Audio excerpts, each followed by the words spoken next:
নমস্কার বন্ধুরা, সুমি ব্লগে তোমাদের ওয়েলকাম।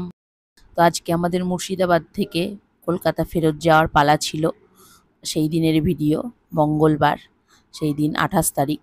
তো আমি আর ত্রিধা চলে গেছিলাম ভগবানগোলা স্টেশনে। শ্বশুর বাড়ি থেকে ভগবানগোলা আর জিয়াগঞ্জ স্টেশনটা খুব কাছে পড়ে, সেখান থেকে আমার টিকিট করা ছিল। তো ভগবানগোলা স্টেশনে বসেছিলাম আমি, ত্রিধা আর আমার শ্বশুর মশাই গেছিলো আমাকে ট্রেনে তুলে দেওয়ার জন্য।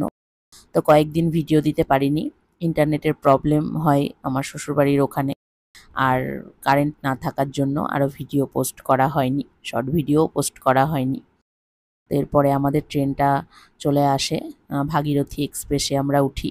আমার রিজার্ভেশন করা ছিল। আমি আর ত্রিধা একদম 6:13তেই ট্রেনটা ঢোকে স্টেশনে, ভগবানগোলা স্টেশনে। তো এরপরে আমরা গন্তব্যের দিকে এগিয়ে চলি আমি আর ত্রিধা। তো ট্রেন তো ছুটতে থাকে আর মনটাও খারাপ হতে শুরু করে যে আবার কবে আসবো সত্যিই জানি না।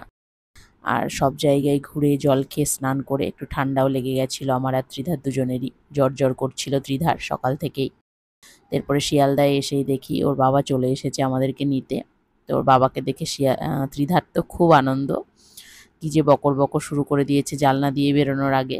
আর ট্রেন থেকে নেমেই ওর বাবার কোলে উঠে পড়েছে, আর নামছে না, ও কোলে কোলেই যাবে। এরপরে আমরা 14 নম্বর প্ল্যাটফর্মে যাই, সেখানে আমাদের বারাসাত লোকালে আর কি উঠি নিউ ব্যারাকপুরে নামার জন্য। তো আমরা লোকাল ট্রেন ধরার জন্য 14 নম্বর প্ল্যাটফর্মের দিকে এগিয়ে যাই। আর খুব গরম লাগছিল, ভীষণই ঘেমে যাচ্ছিলাম।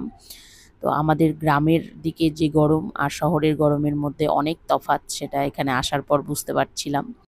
তা এত গরম লাগছিল, বাবাকে বললাম একটা ঠান্ডা জুস কেন, গলা একদম শুকিয়ে যাচ্ছিল, জল খেয়েও মনে হচ্ছিল যেন আর ঠান্ডা কিছু খেতে ইচ্ছে করছিল।